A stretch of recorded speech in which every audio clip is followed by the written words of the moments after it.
১,৫০০-এর একটু বেশি মার্জিনে মুখ্যমন্ত্রী মমতা বন্দ্যোপাধ্যায়, বর্তমান মুখ্যমন্ত্রী মমতা বন্দ্যোপাধ্যায় পরাজিত হয়েছে। এবার সেই অঙ্কটা কি হতে চলেছে?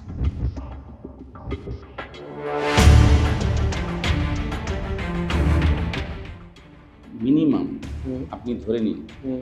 ৩০,০০০-এর বেশি ভোটে আমরা জয়লাভ করব।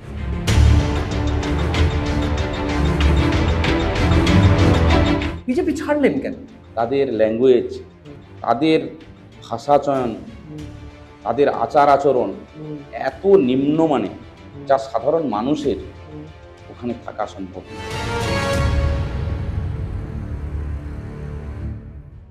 একটা প্রশ্ন আছে আমার, সেটা হচ্ছে যে নন্দীগ্রামে কি এখনো লোডশেডিং হচ্ছে? এখন লোডশেডিং হওয়ার মতো কোনো রাস্তা নেই, আর কোনো রাস্তা নেই? আর কোনো রাস্তা নেই।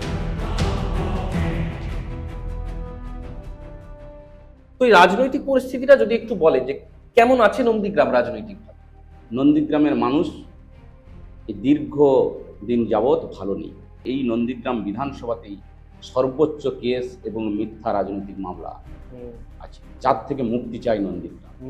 এখন মানুষ চাইছে যে বাড়ির ছেলেকে নির্বাচন করে এই সমস্যা থেকে মুক্তি দেবে। কিন্তু শুভেন্দু অধিকারী তো বলেন তিনি ভূমিপুত্র এখানকার। আমি জানি না, তবে একটাই জিনিস আমরা ছোটবেলা থেকে একটু শিখেছি, যে যে যে ভূমিতে জন্মগ্রহণ করে সেটাই তার মাতৃভূমি হয়। শুভেন্দু অধিকারী এখানকার বিধায়ক রইলেন, নন্দীগ্রামের মানুষ কি পেলেন না ওনার কাছ থেকে? নন্দীগ্রামের মানুষের প্রত্যাশা অনেক ছিল, কিন্তু প্রত্যাশা পূরণ করতে উনি ব্যর্থ। আপনি বেরিয়েছেন, শুভেন্দু অধিকারীও বেরিয়েছে, তখন কি করবেন, কি বলবেন? দাদা, কিন্তু অনেক দিন করছো, এবার আমাকে ছাড়ো, এবার নন্দীগ্রামটা আমি দেখি। মানুষ আমাকে চাইছে, নন্দীগ্রামটা এবার আমি দেখি, তুমি এবার চলে যাও, বিদায় না। আচ্ছা, বেশ। নমস্কার, আজকাল ডটিনের এক বচন বহুবচন পডকাস্টে আপনাদের স্বাগত জানাই। আজকে আমরা স্টুডিওর বাইরে বেরিয়ে এসেছি, ভোট আমাদের বাধ্য করেছে স্টুডিওর বাইরে বেরিয়ে আসতে। কলকাতা থেকে আমরা আজকে এসেছি নন্দীগ্রামে। আজকে আমাদের অতিথি পবিত্র কর। নমস্কার। পবিত্রবাবুকে স্বাগত জানাই। আপনি নন্দীগ্রামে তৃণমূলের প্রার্থী, হাই ভোল্টেজ কেন্দ্র, তাই নিয়ে সারা রাজ্য তো বটেই, সারা দেশেই আলোচনা হচ্ছে। কে এই মানুষটা? এই মানুষটার সাথে একটু পরিচয় করি আমরা। আমাদের ভোটের যাত্রার একরকম ভাবে সূত্রপাত হয়েছিল, তবে এইবারে প্রার্থী ঘোষণার পরে ভোটের যাত্রার একটা নতুন ভাবে সূত্রপাত হোক পবিত্রবাবুর মাধ্যমে। পবিত্রবাবুকে বলি যে প্রথম যে প্রশ্নটা আমি আপনাকে করব সেটা হচ্ছে যে আপনার কাছে এই লড়াইটা, এই যে লড়াইটায় আপনি নেমেছেন, এই লড়াইটা কি খুব কঠিন? মানে অঙ্ক পরীক্ষার আগের দিনের যে টেনশনটা হয় সেই টেনশনটা হচ্ছে, নাকি আপনি কনফিডেন্ট? কোনো বিশেষ কোনো টেনশনের প্রশ্নই নেই। আচ্ছা। কারণ আমি এখানের, আমার জন্মভূমি নন্দীগ্রামে, আমার অলিগলি সমস্ত চেনা, সবাই আমার আত্মীয় পরিজন বন্ধু। তার জন্য সবাই মুখিয়ে আছে আমি প্রার্থী হয়েছি, তার জন্য আমাকে ভোট দেওয়ার জন্য সবাই মুখিয়ে আছে, সাধারণ মানুষরা। তো টেনশন নেই? কোনো টেনশন নেই। আচ্ছা, কিন্তু একটা প্রশ্ন আছে আমার, সেটা হচ্ছে যে নন্দীগ্রামে কি এখনো লোডশেডিং হচ্ছে? লোডশেডিং আগে হয়েছিল কি না হয়েছিল এটা আমার অজানা। ওই টাইমটায় আমি বাইরেই ছিলাম। তবে এখন লোডশেডিং হওয়ার মতো কোনো রাস্তা নেই। আর কোনো রাস্তা নেই? আর কোনো রাস্তা নেই। রাস্তায় আলো টালো লেগে গেছে সব জায়গায়? একেবারে অলিতে গলিতে সমস্ত জায়গাতে একেবারে পুরো। তাহলে এবার আর ভোটের আগে পরে কখনোই লোডশেডিং এর কোনো সম্ভাবনা নেই কোথায়? কোনো সম্ভাবনা নেই। আচ্ছা পবিত্রবাবু, একটা জিনিস জিজ্ঞাসা করি যে এরকম একটা, আমি জানি না, আপনি সাংবাদিকদের মুখোমুখি হয়ে এর আগে দু একবার বলেছেন যে হেভিওয়েট কি, হেভিওয়েট কে ঠিক করেছে? প্রশ্নটা ঠিক, আপনি যে প্রশ্নটা তুলেছেন সেই প্রশ্নটা জায়েজ প্রশ্ন, যে হেভিওয়েট কে ঠিক করেছে। কিন্তু আপনি যখন এই কেন্দ্রের প্রার্থী হলেন, তখন কি কোথাও গিয়ে এটা মনে হয়েছিল যে এই কেন্দ্রটা নিয়ে সারা রাজ্যে আবার আলাদা করে আলোচনা হবে, আলাদা করে লোকে কথা বলবে, সুতরাং একাধিক ক্যামেরার নজর, একাধিক আলো এখানে এসে পড়বে, সেখানে আমাকে যে লড়াইটা করতে হবে, সেইটার কি কোনো একটা অতিরিক্ত এক্সট্রা প্রেসার প্রথম থেকে কিছু কাজ করেছিল আপনার মধ্যে? না, কোনো প্রেসার নেই। আর আমি যে লড়াই করব এটাও আমি কল্পনা করতে পারি না। তাই না? কারণ দল এত কম সময়ের মধ্যে আমার প্রতি এত আস্থাশীল এবং ভরসা করবে, এটা আমি নিজেই কল্পনা করতে পারি। এটা আমার সৌভাগ্য। সারা জীবন দলের কাছে কৃতজ্ঞ থাকবো। আচ্ছা, পবিত্রবাবু কিন্তু খুব মেপে উত্তর দিচ্ছেন, খুব বুঝে, খুব ছোট ছোট ক্রিস্প সুন্দর উত্তর দিচ্ছেন।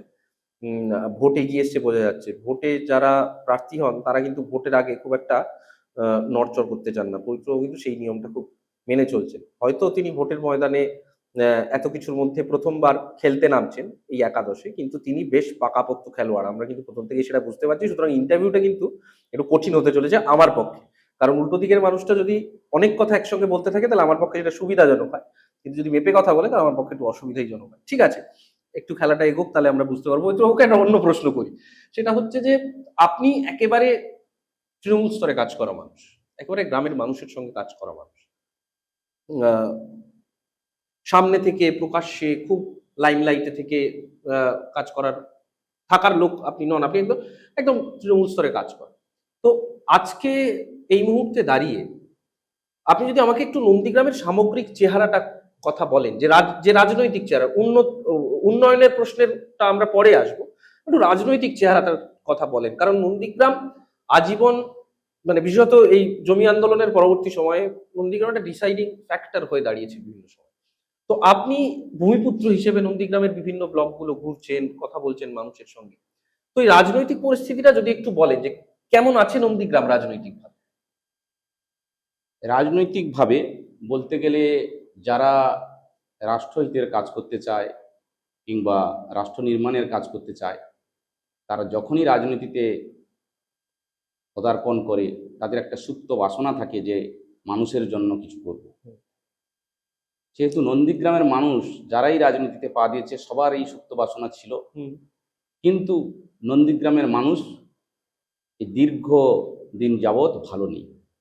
তার কারণ মিথ্যা রাজনৈতিক মামলা রাজ্যের যে কোনো বিধানসভার তুলনায় আমার মনে হয়, আমি পুঙ্খানুপুঙ্খ হয়তো ডাটা আমার কাছে নেই, তা সত্ত্বে আমি বলবো যে এই নন্দীগ্রাম বিধানসভাতেই সর্বোচ্চ কেস এবং মিথ্যা রাজনৈতিক মামলা আছে, যার থেকে মুক্তি চাই নন্দীগ্রাম। এবং সেইটাই একটা রাজনৈতিক পরিসরে একটা বড় সমস্যা বলে মনে হচ্ছে আপনার? সেটাই আমরা চাইছি। আচ্ছা, জনগণ আমাদেরকে আশীর্বাদ করলে আমরা এর পরিবর্তন চাইছি।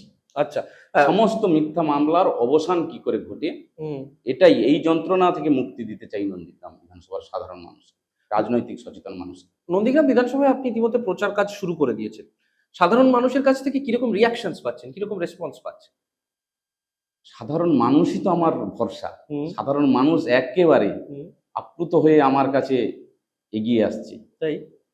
কারণ আমার দীর্ঘদিন যাবৎ নন্দীগ্রাম বিধানসভার 17টা অঞ্চলেই আমার একটা সম্পর্ক ছিল। সেটা এতটাই যে দ্রুততার সঙ্গে আমার সঙ্গে আরো গভীর সম্পর্ক তৈরি করার জন্য মানুষ উৎসুক হবে, সেটা আমি ভাবতে পারি। শুভেন্দু অধিকারী বারবার বলেন যে প্রার্থী তালিকা ঘোষণা হওয়ার আগে উনি বারবার বলেছেন যে নন্দীগ্রামে যদি আবার মমতা ব্যানার্জি দাঁড়ান তাকে আবার হারাব।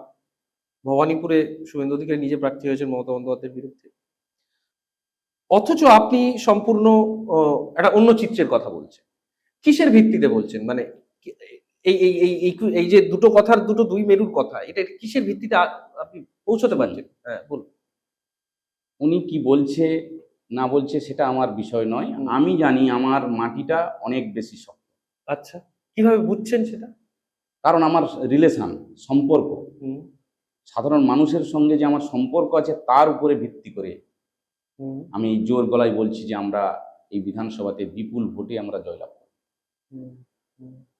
সাধারণ মানুষ কি বলছেন একটা দুটো যদি একটু বলেন, একটু যদি রিয়াকশনস বলেন, যে সাধারণ মানুষের কাছে যখন যাচ্ছেন তখন তারা কি বলছেন, আপনাকে কিভাবে রিসিভ করছেন, আপনার সম্পর্কে কি বলছেন? বলছে আমরা দীর্ঘদিন যাবৎ নন্দীগ্রাম বিধানসভার একেবারে এই ভূমিতে যারা জন্মেছে তাদের আমরা পাইনি, এবং আমাদের যে চাওয়া পাওয়া ছিল, যা প্রত্যাশা ছিল তা পূরণ করতে ব্যর্থ হয়েছেন উনি। তার ফলে এবং সমস্যা তৈরি হয়েছে নন্দীগ্রামে, ওই সমস্যা কমেনি। বিভিন্ন রকমের সংঘাত সৃষ্টি হয়েছে, মানুষের দূরত্ব তৈরি হয়েছে। এর ফলে এখন মানুষ চাইছে যে বাড়ির ছেলেকে নির্বাচন করে এই সমস্যা থেকে মুক্তি পেতে। কিন্তু শুভেন্দু অধিকারী তো বলেন তিনি ভূমিপুত্র এখানকার। আমি জানি না, তবে একটাই জিনিস আমরা ছোটবেলা থেকে একটু শিখেছি, হ্যাঁ, যে যে যে ভূমিতে জন্মগ্রহণ করে সেটাই তার মাতৃভূমি হয়। হ্যাঁ, যেখানে হ্যাঁ, সেই ভূমিপুত্র হয়, যেই ভূমিতে তিনি জন্মগ্রহণ করেন সেটাই ভূমি। হুম, এটুকু আমরা শিখেছি, হ্যাঁ। এর বাইরে আর কিছু বলবেন না? আর কিছু বলার নেই। আমি একটু আপনার একটা দুটো ব্যক্তিগত বিষয় নিয়েও আমি একটু জানতে চাইবো যে আমরা হয়তো ক্যামেরার সামনে ক্যামেরার আলোর সামনে যে মানুষগুলো থাকেন তাদের আলোর সামনের একটা চেহারা, ক্যামেরার সামনের চেহারাটা একরকম ভাবে দেখি, কিন্তু তাদেরও একটা নিজস্ব জীবন আছে, নিজস্ব ব্যক্তিগত জীবন আছে। তো উম, আমি পবিত্রবাবুর কাছ থেকে জানতে চাইবো যে এই যে উম, রাজনীতিতে ব্যস্ত হয়ে থাকা, একটা কথা উনি খুব ইন্টারেস্টিং বলছিলেন যে আপনাদের ইন্টারভিউ আর আমাকে এখানে যে এতটা সময় দিতে হবে, এই সময়টা আমি আরো 10 জন মানুষের সঙ্গে কথা বলতে পারতাম। কতটা ভোটের আগে একজন মানুষ ডেডিকেটেড হলে, একজন মানুষ নির্বাচনের প্রতি এবং তার ভোটারদের প্রতি ডেডিকেটেড হলে এই কথাটা বলে, কতটা উম, কি বলবো মানে লক্ষ্যে স্থিতধী হলে এই কথাটা বলে, সেটা আমি বুঝতে পারছিলাম। কিন্তু তার এর বাইরেও আরেকটা পরিসর থাকে, সেটা পরিবার। আহ, সেটা আত্মীয়, বন্ধু, অন্যরা সবকিছুই হতে পারে। তো এই যে এই সিদ্ধান্তটা তো খুব একটা সহজ সিদ্ধান্ত নয়, এখানে ভোটে দাঁড়ানো বা তৃণমূলে যোগদান করা। এই সামগ্রিক সময়ে আপনার পরিবার, আপনার নিকটাত্মীয়, বন্ধু, তারা কিভাবে আপনার এই সিদ্ধান্তকে দেখেছেন, তারা কি বলছেন? দেখুন, আমাদের পরিবার রাজনৈতিক পরিবার নয়। আমার কাকু রাজনীতি করতো, হুম, কিন্তু আমার বাবা রাজনীতি আমি নিজেই জানতাম না কোন জায়গায় ভোট দিত। হুম, আচ্ছা। ছোটবেলা থেকেই দেখেছি কোন দল করে কোনখানে ভোট দেয় তাও জানে না, একেবারে সম্পূর্ণ অরাজনৈতিক মানুষ ছিলেন, ব্যবসা হ্যাঁ, করতো। অর্থাৎ বাবা প্রথম থেকে আমি রাজনীতি না করি এটা বাবা চায়। হুম, আর তারপরে বিশেষ এই জটিলতার মধ্যে কিংবা এই সমস্যার মধ্যে হুম, পড়ে আমি রাজনীতি করি কিংবা বড় কোনো হুম, লড়াই হুম, হুম, সম্মুখীন হই, হুম, সেটা বাবা চায় না। হুম, হুম। সেটা ধীরে ধীরে আমাকে আস্তে কনভিন্স আস্তে করতে করে হয়েছে। মানিয়ে নিতে হচ্ছে। আচ্ছা, সেটা এখনো পর্যন্ত মোটামুটি স্থিতিশীল অবস্থায় আছে। স্থিতিশীল অবস্থায় আছে আছে। মানে বাড়িটা অন্তত এখনো পর্যন্ত এখনো পর্যন্ত এখনো পর্যন্ত আস্তে আস্তে করে আমি ঠিক করতেছি। আমি সেই ওই দিনটার কথা জানতে চাইবো, সেদিন যেদিন প্রার্থী তালিকা ঘোষণা হলো, সেদিন সকালে বাংলা সংবাদ মাধ্যমে বোমার মতো 3টে ছবি পড়লো। সেখানে দেখা গেল অভিষেক বন্দ্যোপাধ্যায় পোস্ট করেছে আপনি তৃণমূলে যোগ দিলেন, এবং সেই খবরটা নিয়ে বাংলা সংবাদ মাধ্যম শুধু নয়, জাতীয় স্তরের সংবাদ মাধ্যম প্রচুর খবর করেছে। সেই ছবি নিয়ে, সেই জিনিস নিয়ে প্রচুর আলোচনা হয়েছে। আহ, সেদিনকে কি হলো, মানে সেদিনকে কি ঘটলো, একটু যদি আমি আমি দলীয় স্তরের ভেতরের কথা জানতে চাইছি না, কিন্তু যতটুকু বলা যায় যে ঠিক কি ঘটলো, মানে অভিষেক বন্দ্যোপাধ্যায় কিভাবে আপনাকে গ্রহণ করলেন, কিভাবে স্বাগত জানালেন, এই পুরো বিষয়টা আমি একটু জানতে চাইছি। দেখুন, ওনার সঙ্গে আমার যে দীর্ঘদিনের সম্পর্ক তেমন তো নয়, খুব হুম, অল্প দিনের মধ্যে হুম, একটা সুদৃঢ় সম্পর্ক তৈরি হয়েছে। হুম, তাতে আমি অনুভব করলাম যে উনি সাধারণ একটা ছেলেকে যে এতটা আপন করে নেবে, এটা আমিও কল্পনা করিনি এর আগে। তাই না? এবং আমি দল এবং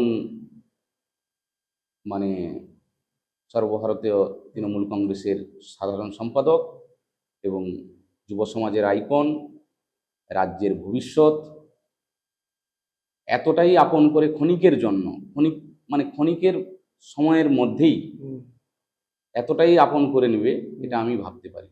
হুম, হুম। তারপর কি হলো, মানে ওখানে গিয়ে তারপর কি হলো? আমাকে সম্পূর্ণ ভরসা দিলেন। হুম, বলে বলছে যে কি বললেন? হ্যাঁ, হ্যাঁ, জিতে এসে। দলে যোগদান করার সঙ্গে সঙ্গেই বলল, যোগদান সময় পর্যন্ত আমি হ্যাঁ, বুঝতে পারিনি হ্যাঁ, যে আমি ওকে এখানে নন্দীগ্রামের মতো বিধানসভাতে আমাকে লড়াই করতে হবে। আচ্ছা, উনিই বললেন যে ওখানেই তোমাকেই লড়তে হবে আচ্ছা, এবং লড়ে এই বিধানসভা কক্ষে আপনাকে আসতে হবে। আচ্ছা। পবিত্রবাবুকে এবার আরো দুটো তিনটে জিনিস আমার জিজ্ঞাসা করার আছে, সেটা হচ্ছে যে ভোটে দাঁড়ালে ভোটের সামনাসামনি আরো অনেকগুলো বিষয়, মানে দাঁড়ানোর সঙ্গে সঙ্গে আরো অনেকগুলো বিষয় পাশাপাশি চলে আসে, যে আপনার পরিকল্পনা কি? আপনি যদি 5 বছর এখানকার মানুষ যদি আপনাকে নির্বাচিত করে, তারপরে আপনি কি পরিকল্পনা করছেন? কিভাবে নন্দীগ্রামের জন্য কাজ করবেন এবং কি করবেন এক্স্যাক্টলি? তার একটা বার্তা সাধারণ মানুষের কাছে, নন্দীগ্রামের ভোটারদের কাছে যাওয়া প্রয়োজন। সো আমি এটা আপনাকে জিজ্ঞেস করব যে আপনি আপনি কি পরিকল্পনা করেছেন? কিভাবে ভেবেছেন? কিভাবে নন্দীগ্রামের জন্য কাজ করবেন? কোন দিকগুলো আপনাকে আপনার নজর কাটছে প্রথম? প্রাথমিকভাবে নন্দীগ্রাম বিধানসভা হলদি নদীর একটা অংশ, এক পাড়, অর্থাৎ আর এক পাড়ে যাওয়ার জন্য হলদি নদীর উপরে একের অধিক ব্রিজের প্রয়োজন। এটা প্রাথমিক নন্দীগ্রামের মানুষের দাবি। দ্বিতীয়ত, নন্দীগ্রাম বিধানসভার মধ্যে অবস্থিত প্রচুর মানুষ মৎস্য চাষের উপরে নির্ভরশীল। ওদের একটা বড় কোল্ড স্টোরের প্রয়োজন। তৃতীয়ত, কৃষকদের 2 ফসলি 3 ফসলি করার জন্য কৃষিজ উন্নত প্রযুক্তিবিদ্যার দ্বারা কিছু গবেষণা কেন্দ্র তৈরি করার একটা ইচ্ছে। তো তৎসহ স্টেডিয়াম যুব সমাজের কাছে স্বাস্থ্যহিত সম্পদ, সে জায়গায় খেলাধুলাটাকে চালিয়ে যেতে। অনেক একগুচ্ছ পরিকল্পনা, একগুচ্ছ ভাবনা পবিত্রর মাথায় রয়েছে, আমি বুঝতে পারছি। কিন্তু এইসবের মাঝে মাঝেও রাজনৈতিক প্রশ্নগুলো যেন মাথার মধ্যে বারবার ঘুরে ঘুরে আসে, সেগুলোতেই জিজ্ঞাসা করতে ইচ্ছে করে। আপনার কি মনে হয় যে শেষ যে 5 বছর, যে 5 বছর শুভেন্দু অধিকারী এখানকার বিধায়ক রইলেন, কোথায় ব্যর্থ হলেন কাজ করতে? কি কারণে ব্যর্থ হলেন? তার থেকেও সবচেয়ে বড় প্রশ্ন যে নন্দীগ্রামের মানুষ কি পেলেন না ওনার কাছ থেকে? নন্দীগ্রামের মানুষের প্রত্যাশা অনেক ছিল, কিন্তু প্রত্যাশা পূরণ করতে উনি ব্যর্থ। মানুষ ওনার কাছ থেকে অনেক কিছুই আশা করেছিল, যে নন্দীগ্রাম বিধানসভার পরিকাঠামোগত উন্নয়ন অনেকখানি পিছিয়ে গেছে।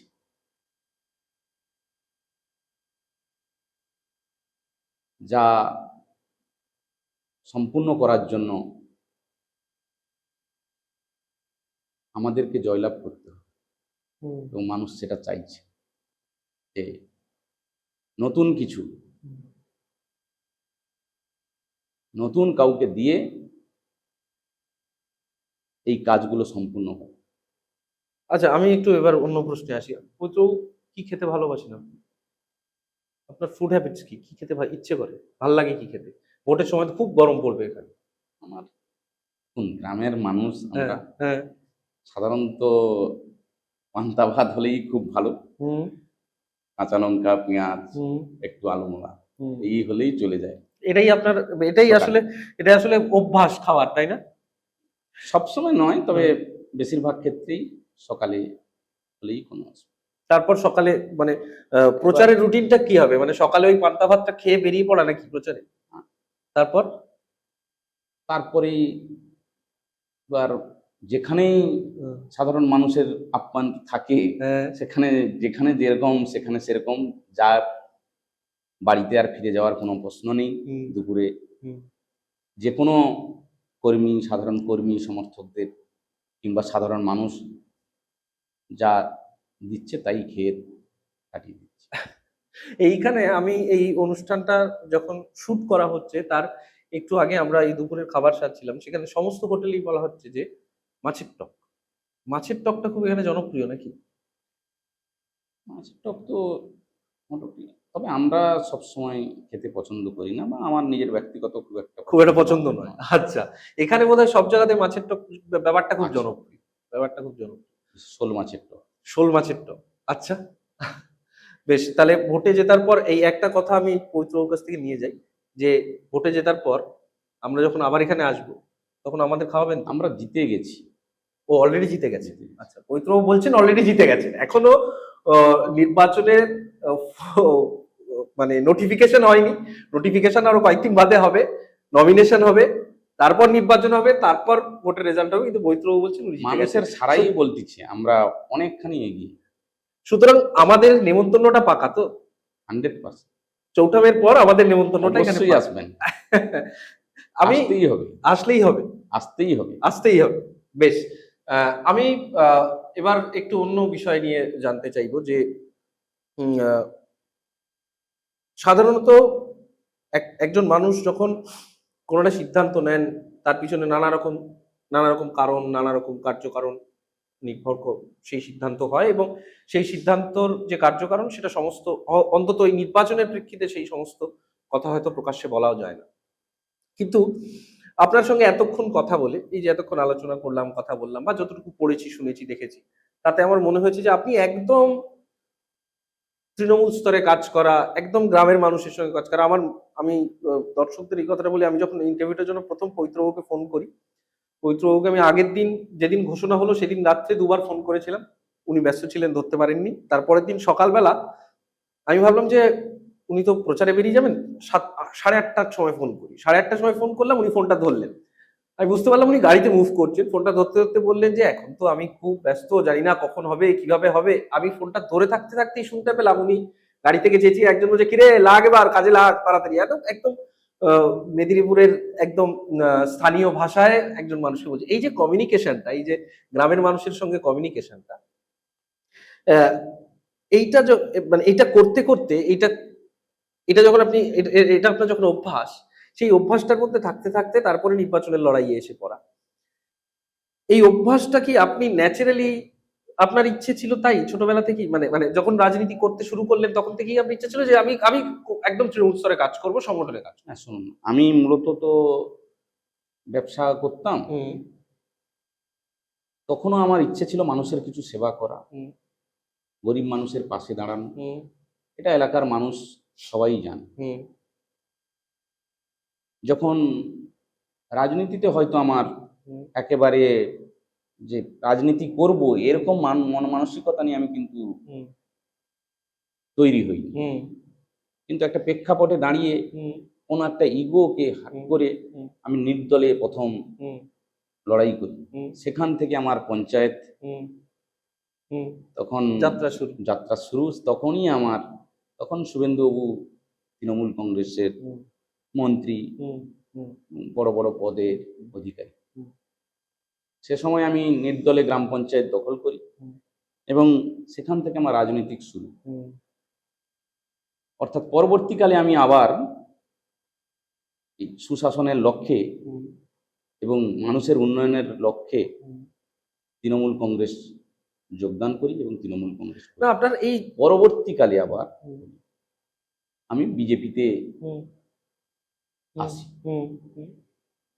বিজেপি ছাড়লেন কেন? বিজেপির মধ্যে হুম, আমি খুব বেশি রাজ্য কেন্দ্রের কথায় আমি বলতে পারছি না। আমি সত্যিকারের নন্দীগ্রাম নিয়েই রাজনীতিটা আমার একদম গণ্ডি। একদম একদম। যদিও আমি জেলার পদাধিকারী ছিলাম বিজেপির, কিন্তু তা সত্ত্বেও হুম, আমি কিন্তু নন্দীগ্রামের মধ্যেই সীমাবদ্ধ এবং বাইরে অল্প সামান্য। হুম, হুম, নন্দীগ্রামে অবস্থিত বিজেপির যে আরো একাধিক পদাধিকারীরা যারা আছে, হুম, তাদের ল্যাঙ্গুয়েজ, হুম, তাদের ভাষা চয়ন, হুম, তাদের আচার আচরণ হুম, এত নিম্নমানের, যা সাধারণ মানুষের হুম। ওখানে থাকা সম্ভব নয়। আচ্ছা। আমি নেতৃত্ব তো দূরের কথা, সাধারণ মানুষও ওখানে থাকা সম্ভব নয়। তার ফলেই সাধারণ মানুষরাও আজকের ডেটে আমি চলে আসার সঙ্গে সঙ্গে মুক্তি। একেবারে সব সাধারণ মানুষরা আমার কাছে চলে আসতেছে। আচ্ছা। এর জন্যই দল ছাড়া হুম, মূলত। হুম। কেউ, আপনি যে দল ছাড়লেন, কেউ আটকাতে এলো না? সবাই আটকাতে এসছে। সবাই আটকানো আমি বলবো না, সবাই চেষ্টা করেছে আমি দলে থাকি, হ্যাঁ, নেতৃত্ব। হ্যাঁ। কিন্তু আপনি কিন্তু আমি সিদ্ধান্তে অনড় ছিলেন। মানসিক দিক থেকে নিজেকে, ওই ঘটনাটা আমার পক্ষে আর মানে নেওয়া সম্ভব হলো না। হুম, হুম, হুম। আমি একটা জিনিস এবং সর্বোপরি যেটা বলি, সাধারণ মানুষের যে চাওয়া পাওয়া প্রত্যাশা, সেটা তো আমাকে পূরণ করতে হবে, সারা দিনের একদম। শেষে একদম আমাকে পূরণ করতে হবে। একদম। মানুষ তার জন্যই নির্বাচিত করে। হুম, আজও আমি পঞ্চায়েত পরিচালনা করি, হুম, অর্থাৎ সাধারণ মানুষের কাছে আমরা কি নিয়ে যাব। হুম, ভারতীয় জনতা পার্টি করলে তারা কি নিয়ে যাবে, হুম, আমি যদি গতকাল পর্যন্ত যে আমি করেছি, আমি যে সাধারণ মানুষের কাছে যাব কি নিয়ে ভোট চাই, হুম, চাওয়ার মতো কিছু নেই, হুম, আর সাধারণ মানুষকে দেওয়ার মতো কিছু নেই। হুম, আর উল্টো দিকে সর্বভারতীয় তৃণমূল কংগ্রেস জননেত্রী মাননীয় মুখ্যমন্ত্রী মমতা বন্দ্যোপাধ্যায় একেবারে যা বলছে মুখে হুম, তার 24 ঘন্টা 48 ঘন্টার মধ্যে তা কার্যকারী হচ্ছে এবং বাস্তবায়ন রূপ পাচ্ছে। হুম, এটাই তো আমাদেরকে আকৃষ্ট করেছে আরো বেশি করে, কারণ আমরা মানুষের কাছে পৌঁছতে পারবো। হুম, একেবারে জন্ম থেকে মৃত্যু পর্যন্ত একাধিক স্কিম, হুম, অজস্র স্কিমের মাধ্যমে সাধারণ মানুষের কাছে আমরা পৌঁছে যেতে পারছি। হুম, তাতে আমার রাজনীতি করা খুব সহজ সরল এবং মানুষের প্রত্যাশা পূরণ করা, মানুষকে কাছে পাওয়া, হুম, এই তো আমাদের স্বপ্ন। হুম। এবং মানুষের কাছে আর কাজটা সেই পৌঁছে স্বপ্ন দেওয়া। বাস্তব করতেই আমি এই দলে আসি। হ্যাঁ, মানে সবশেষে মানুষের কাছে কাজটা পৌঁছে দেওয়া। এবং মানুষ তো শেষ পর্যন্ত ইভিএম এর বোতাম টিপে হিসেবটা বুঝেই নেবেন। ৫ বছর বাদে হলেও হিসেবটা বুঝেই নেবেন। এসআইআর প্রসঙ্গ নিয়ে খুব আলোচনা হচ্ছে গোটা রাজ্যে বিভিন্ন সময়। আপনি নন্দীগ্রামে এসআইআর এর চেহারাটা কেমন দেখছেন? নন্দীগ্রামের এসআইয়ের চেহারা বলতে বাস্তব যা হুম, তাই হচ্ছে। হুম, দেখুন, এসআইআর হোক এটা আমরা হুম, সর্বোপরি চাই, হুম, কিন্তু সময় নিয়ে। হুম, এই যে খুব দ্রুততার সঙ্গে হুম, কয়েকদিনের মধ্যে হুম, বৃত্ত কমপ্লিট করতে হবে, হুম, এর পক্ষে আমি নয়। হুম, হুম। এই প্রসেসটা লং হওয়া উচিত। কোথাও কি মানুষের হয়রানি হচ্ছে বলে মনে হয়? 100%। কিরকম হচ্ছে হয়রানি? কিরকম দেখছেন আপনি চেহারাটা সাধারণ মানুষ মানে একদম দরিদ্র মানুষ তাদের হ্যাঁ, 80 বছরের বৃদ্ধ বৃদ্ধারাও গিয়ে ওখানে লাইনে দিতে হচ্ছে, লাইনে দাঁড়াতে হচ্ছে। হুম, এটাই যন্ত্রণা। হুম। বুঝতে পারছি। যারা এখানে মানে কয়েক প্রজন্ম এখানে তাদের বংশ পরম্পরা এখানে আছে, হুম, তাদেরকেও লাইনে গিয়ে দাঁড়াতে হচ্ছে। হুম, হয়তো কোথাও কাগজপত্রের সামান্য কিছু ত্রুটি বিচ্যুতি থাকতে পারে, হুম, তার জন্য সময় সংশোধন করার সময় দেওয়া উচিত ছিল, হুম, এটা দিচ্ছে না। হুম, এত দ্রুততার সঙ্গে করার জন্য আজকের এত মানুষের প্রাণ গেল হুম, এবং সর্বোপরি শেষ যে চিত্র দাঁড়াচ্ছে তাতে তো যে কথা বলতেছে বাংলাদেশি রোহিঙ্গা এরকম যে বিষয়টা, হুম, এটার তো কিছু এখনো পর্যন্ত, হয়তো আমারও নিজের একটা সময় হয়তো ধারণা ছিল, হুম, হয়তো কিছু বাংলাদেশি হুম, আছে, হুম। রোহিঙ্গা থাকলে থাকতে পারে, কিন্তু সেটা এসআইআর তো প্রয়োজন, কিন্তু তা তো চিত্রে কিছু দেখা চিত্রে যাচ্ছে। দেখা যাচ্ছে না। হুম। কোথাও কি মনে হয় যে মানে একটা একটা ন্যারেটিভ বাজারে তৈরি করার চেষ্টা সবসময় বর্তমান রাজ্যের যে বিরোধী দল সেই বিরোধী দলের তরফ থেকে করা হয় সেখানে কোথাও গিয়ে হিন্দু মুসলমানের মধ্যে একটা দূরত্ব তৈরি করা, দুই ধর্মের মানুষের মধ্যে একটা দূরত্ব তৈরি করা, সেইটার একটা জায়গা তৈরি করা হয় সবসময়। নন্দীগ্রাম বিধানসভা কেন্দ্র এলাকায় উভয় ধর্মের মানুষই বসবাস করে এবং সেই উভয় ধর্মের মানুষের মধ্যে কোথাও গিয়ে একটা ভেদ তৈরি করা, একটা একটা দূরত্ব তৈরি করার ন্যারেটিভ তৈরি করা হয়েছে। আপনি কি দেখছেন চেহারা? এই বিভাজনের রাজনীতিটা না করে সর্বোপরি মানুষ সারাদিন পরে শেষে মানুষ শান্তি চায়, হুম, অর্থাৎ এই বিভাজনটাকে দূরে রেখে হুম, শান্তি সম্প্রীতির মধ্যে যেতে হুম, মানুষ পরবর্তী প্রজন্ম সেই সুশিক্ষা পায়, হুম, সেটার দিকে হুম, প্রতিটা রাজনৈতিক সচেতন মানুষের হুম, লক্ষ্য রাখা উচিত। হুম। কোথাও আপনি আপনি তো ছোটবেলা থেকে এখানে বড় হয়েছেন। কোথাও কি দেখেছেন হিন্দু মুসলমানের মধ্যে বিরোধিতা, এখানে পাশাপাশি দুটো মানুষ একসঙ্গে চলছে না, হাঁটছে না, মুখ দেখছে না, কথা বলছে না, মারামারি করছে, এরকম তো হয়নি কোনো? দেখুন, আমার বাড়িতেও হুম, স্বামী স্ত্রীর মধ্যে একটু সমস্যা হয়, হুম, ছেলে মেয়ের মধ্যে সমস্যা হয়, হুম, একই ছাতার তলায় থাকলে হুম, একটু সমস্যা তো হবেই হুম, সবার ক্ষেত্রে। এখানে জাতির জন্য হয় এমন কোনো কথা নেই, না। ধর্মের জন্য হয় এমন কোনো কথা নেই, হুম। সেটা সেটা তো মানুষে মানুষে মানুষে হতে সাধারণ পারে, সমস্যা। পরিবারে পরিবারে হতে পারে, হ্যাঁ, প্রতিবেশীর মধ্যে প্রতিবেশী হতে পারে। হ্যাঁ, এরকম পরম্পরা যেরকম চলে তাই নন্দীগ্রাম তার বাইরে নয়, ফলে এখানে আলাদা ব্যতিক্রমী কিছু ঘটনা নয়। ব্যতিক্রমী কিছু ঘটনা। আমি নন্দীগ্রাম সম্পর্কে, আহ, নন্দীগ্রাম আন্দোলনের ভিত্তিভূমি 2011 সালে যে সরকার পশ্চিমবঙ্গ থেকে বিদায় নিয়েছিল, বাম সরকার, এবং মুখ্যমন্ত্রী মমতা বন্দ্যোপাধ্যায় শপথ নিয়েছিলেন, সেই যে যাত্রাপথ, সেই যে রাজনৈতিক পট পরিবর্তন, তার ভিত্তিভূমি সিঙ্গুর নন্দীগ্রামের জমি আন্দোলন, লালগড়ের আন্দোলন। তো এই যে জমি আন্দোলনের ভিত্তিভূমি নন্দীগ্রাম, সেই নন্দীগ্রামের মানুষ আজ থেকে এতদিন বাদে, যখন জমি আন্দোলনের এতটা সময় পেরিয়ে গিয়েছে, সেই সময় দাঁড়িয়ে মুখ্যমন্ত্রীকে, বর্তমান মুখ্যমন্ত্রীকে, তৎকালীন সময়ের আন্দোলনের নেত্রীকে এখনো কিভাবে দেখেন আপনি? আপনি কি রিয়াকশন পান তার সম্পর্কে? উনি সমন্বয় করে চলার চেষ্টা করছে। শিল্পও চাই, কৃষিও চাই, আর ভূমিও চাই। তা এর সমন্বয়ের মাধ্যমে সুন্দরভাবে পরিচালনা করে চলছে। শিল্প তো হচ্ছে, কৃষিও হচ্ছে, ভূমি একোয়ারও হচ্ছে, কোথাও কোনো সমস্যা কি নেই। ভুল হয়েছিল নন্দীগ্রামে সেই সময় আপনার কি মনে হয়? কোথাও কি জমি অধিগ্রহণের যে নীতি, যেভাবে জমি অধিগ্রহণ করা হচ্ছিল, সেইখানে কোনো ভুল ছিল না? কি ভুল ছিল? ত্রুটি তো কিছুই ছিল, না হলে সাধারণ মানুষ এত বাধা সম্মুখীন বা বাধা তৈরি করলো কেন? কিছু তো ত্রুটি ছিল, মানুষকে বুঝাতে সক্ষম হয়নি, কিংবা নীতির মধ্যে কোথাও ভুল ছিল। দেখুন, ওই সময় তো আমাদের বয়স অনেক কম ছিল, অরিজিনাল প্রেক্ষাপটটা কি ছিল একেবারে 100% আমার মধ্যে নেই, তবে কোথাও তো ত্রুটি ছিল। আমি আমি একটা জিনিস এই প্রসঙ্গেই জানতে চাইবো, এবার একটু বর্তমান সময় আবার ফিরে আসি, যে আপনার প্রচারের পরিকল্পনাটা কিরকম রয়েছে। মানে আমি বলছি যে আমি প্রশ্ন করেছিলাম শুরুতে যে লোডশেডিং হচ্ছে কিনা, তো এবছরও তো সেরকম ভাবেই একটা গণনা হবে হলদিয়াতে, সেরকম ভাবেই পুরো প্রক্রিয়াটা হবে। আমি যদি খুব ভুল না করি, 1,500-এর একটু বেশি মার্জিনে মুখ্যমন্ত্রী মমতা বন্দ্যোপাধ্যায়, বর্তমান মুখ্যমন্ত্রী মমতা বন্দ্যোপাধ্যায় পরাজিত হয়েছে। এবার সেই অঙ্কটা কি হতে চলেছে?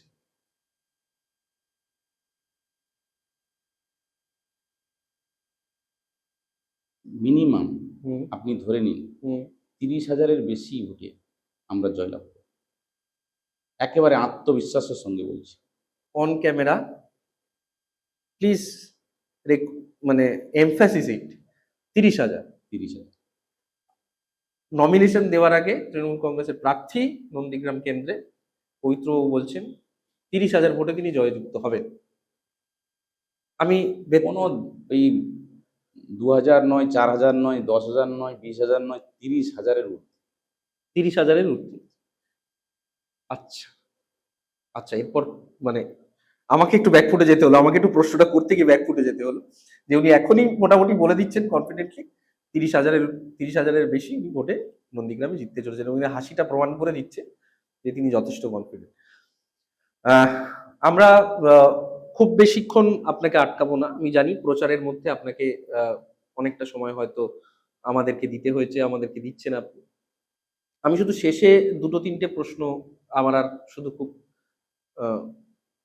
স্বল্প পরিসরে 2-3টে প্রশ্ন একটু করার আছে। অভিষেক বন্দ্যোপাধ্যায়, মমতা বন্দ্যোপাধ্যায় এবার নির্বাচনের প্রার্থী ঘোষণার সময় মাঝে বসেছিলেন, এক পাশে অভিষেক বন্দ্যোপাধ্যায়, এক পাশে সুব্রত বক্সী। আপনি জানেন বহু পুরনো তৃণমূলের একজন পুরোধা নেতৃত্ব, এবং অভিষেক বন্দ্যোপাধ্যায় পরবর্তী প্রজন্মের নেতৃত্ব। এই দুইকে সঙ্গে করে মুখ্যমন্ত্রী মমতা বন্দ্যোপাধ্যায় প্রার্থী ঘোষণা করেছেন, এবং প্রার্থী তালিকাতেও সেটা কিছুটা দেখা গেছে। আপনি অভিষেক বন্দ্যোপাধ্যায়কে কিভাবে দেখেন? আপনার কাছে অভিষেক বন্দ্যোপাধ্যায়ের সামগ্রিক যে চিত্রটা, তার যে উপস্থিতিটা, সেটা কিরকম? মানে Abhishek Bandyopadhyay as a leader আপনার কাছে কিভাবে আসে? দেখুন, আধুনিক বাংলা যে নতুন নির্মাণ হতে চলছে, তার উপকার হতে চলছে উনি। আচ্ছা, উনি ভবিষ্যৎ, বাংলার ভবিষ্যৎ, এ নিয়েও কোনো সন্দেহ নেই। আমার তো মনে হয় ভবিষ্যতে আরো পুরো রাষ্ট্র নির্মাণের প্রধান ভূমিকাও হতে পারেন ভবিষ্যতে। আচ্ছা আচ্ছা। ওনার মধ্যে যা গভীর চিন্তাধারা ওনার মধ্যে যা আছে, যেটুকু আমরা এই কিছুদিনের মধ্যেই আমরা সম্পর্কতে যা বুঝতে পারলাম, ওনার চিন্তাধারা খুব তীক্ষ্ণ, হুম। তীক্ষ্ণ বুদ্ধিধর। আচ্ছা, এটুকু আমি অভিষেক অনুমান বন্দ্যোপাধ্যায় কি আপনাকে কি ভোটের প্রচারে গাইড করছে? শুনুন, ওনার সম্পূর্ণরূপে হ্যাঁ আমার প্রতি হ্যাঁ সহযোগিতা হ্যাঁ। এবং আমাকে সম্পূর্ণরূপে এগিয়ে যাওয়ার জন্য যা সাহসী পদক্ষেপ নেওয়ার জন্য যা এনার্জি উনি যোগাচ্ছে। আচ্ছা, কি টিপস দিচ্ছেন, কি এনার্জি দিচ্ছেন? একটু টোটকাটা একটা দুটো শুনতে পারি নাকি আমরা? কি এনার্জি দিচ্ছেন, কিরকম ভাবে? দেখুন, রাজনৈতিক কৌশল তো এইভাবে প্রকাশ করা সম্ভব নয়। ঠিক ঠিক ঠিক। তবে এইটুকু বললাম হুম, যে ওনার তীক্ষ্ণ বুদ্ধি হুম, আমার এই 15 বছর 20 বছর রাজনৈতিক জীবনের মধ্যে আমি হুম। প্রথম অনুভব করলাম। আচ্ছা আচ্ছা। উম, একটু খুব গম্ভীর কঠিন আলোচনা আমরা করছিলাম এতক্ষণ। আমরা এবার একটু হাইপোথেটিক্যাল সিচুয়েশন নিয়ে আমি পবিত্র, যে নন্দীগ্রামের রাস্তায় প্রচারে বেরিয়েছেন, প্রচারে বিভিন্ন প্রার্থীরা বেরোচ্ছে, আপনি বেরিয়েছেন, শুভেন্দু অধিকারীও বেরিয়েছে, দুটো মিছিল মুখোমুখি হলো, দেখা হলো, তখন কি করবেন, কি বলবেন? বলবো যে দাদা, তুমি তো অনেকদিন করছো, হ্যাঁ এবার আমাকে ছাড়ো, হ্যাঁ এবার নন্দীগ্রামটা আমি দেখি। হ্যাঁ মানুষ আমাকে চাইছে, হ্যাঁ। নন্দীগ্রামটা এবার আমি দেখি, তুমি এবার চলে যাও, বিদায় নাও। আচ্ছা, বেশ। এই সাক্ষাৎটাই যদি, যে কথাটা আপনি একটু আগে বললেন যে 30,000 ভোটে আপনি জিতবেন, 30,000 ভোটে আপনি জিতছেন, উম, গণনা কেন্দ্র থেকে, লোডশেডিং বিহীন গণনা কেন্দ্র থেকে আপনি বেরিয়ে আসছেন এবং শুভেন্দু অধিকারী বেরিয়ে আসছেন, দুজনের দেখা হলো, তখন কি বলবেন? লোডশেডিংটাই তো থাকবে না, লোডশেডিং এর প্রশ্ন আসছে কি করে? লোডশেডিং থাকবে না, সেটা বলছি, লোডশেডিং বিহীন, লোডশেডিং থাকবে না। হ্যাঁ। এর মানে গণনা কেন্দ্র থেকে আপনিও বেরিয়ে আসছেন এবং শুভেন্দু অধিকারীও বেরিয়ে আসছেন, দেখা হলো, কি বলবেন? নিশ্চয়ই শুভেচ্ছা জানাবো, বলবো যে আপনি তো দীর্ঘদিন রাজ্যের কাজ করার, মানুষের কাজ করার জন্য সুযোগ পেয়েছিলেন, এখন আমার সুযোগ এসেছে, হ্যাঁ। আমাকে করতে দিন, আপনি বিদায় নিন এবং আপনার শারীরিক সুস্থতা কামনা করে আপনি একটু রেস্ট নিন। আচ্ছা, হেভি ওয়েট লো ওয়েটের ব্যাপার কি? আপনার কি কখনো মনে হয়েছে যে আপনি লো ওয়েট আর উনি হেভি ওয়েট? তো আপনাদের তৈরি করা, আমি এটা বারবার বলছি যে আপনাদের তৈরি করা, আমি জানি না। হ্যাঁ। তবে নন্দীগ্রামের আপামর জনসাধারণের কাছে উনি সেই হেভিওয়েট বলে আর প্রশ্ন নেই এখন আর নেই। এখন। পবিত্রবাবু খুব স্বল্প কথার মানুষ, আপনারা জানেন যে আমাদের এক বছর বহু বছরের এপিসোড গুলো সাধারণত 1 ঘন্টা হয়, কিন্তু আমি আজকে বোধহয় সবচেয়ে বেশি কথা বলেছি। আমি সমস্ত এপিসোডের মধ্যে সবচেয়ে বেশি কথা বলেছি আজকে আমি, এবং আমার অতিথি আজকে সবচেয়ে কম কথা বলেছে, কিন্তু তবুও তার কাছ থেকে এমন অনেক অন্যান্য নতুন নতুন জিনিস জানতে পেরেছি। এবং এই নির্বাচনের মুখে দাঁড়িয়ে একজন প্রার্থী কিভাবে তার রণকৌশল সাজাচ্ছে এবং নন্দীগ্রামের মধ্যে হেভিওয়েট কেন্দ্র, সেটা নিয়ে অন্তত 40 মিনিট 8 ঘন্টা কথা বলতে পারাও অনেক এই পরিস্থিতিতে দাঁড়িয়ে। পবিত্রবাবুকে আমি অত্যন্ত ধন্যবাদ জানাই যে আপনি এতটা সময় নির্বাচনের মুখে দাঁড়িয়ে, প্রচারের সময় মুখে দাঁড়িয়েও আমাদেরকে দিলেন। আমি জানি না ভোটের ফল কি হবে, পবিত্রবাবু কনফিডেন্ট, আমি জানি না। আমি রাজনৈতিক সাংবাদিকতার যে অভিজ্ঞতা অর্জন করেছি, তাতে আমার মনে হয় যে পবিত্রবাবুরা যতই বলুন, আমি 4 মে পর্যন্ত অপেক্ষা করতে রাজি আছি, কারণ সেটাই উৎকণ্ঠা, সেটাই সবচেয়ে মজার। কিন্তু আগে থেকে শুভেচ্ছা জানিয়ে যাই যে আশা করছি ভোটের ফলের পর যে কথা দেওয়া নিমন্ত্রণটা আছে সেটা আমরা আবার পাবো। 100% আমি বিধানসভায় যাচ্ছি, এ নিয়ে কোনো সন্দেহ নেই। বেশ, সুতরাং আমাদের যে খাওয়া দাওয়ার নিমন্ত্রণটা সেটা আমরা আজ এখন থেকেই থেকেই নিয়ে গেলাম। আপনাকে আমন্ত্রণ জানানো, আপনাদের পুরো ফুল টিম। ধন্যবাদ পবিত্রবাবুকে আমাদের সঙ্গে থাকার জন্য। দর্শকদের বলবো যে 1 বছর বহু বছরের এরকম আরো অনেক এপিসোড দেখতে নজর রাখুন অবশ্যই আজকাল ডট ইউটিউব চ্যানেল এবং ফেসবুক পেজে। ধন্যবাদ, নমস্কার।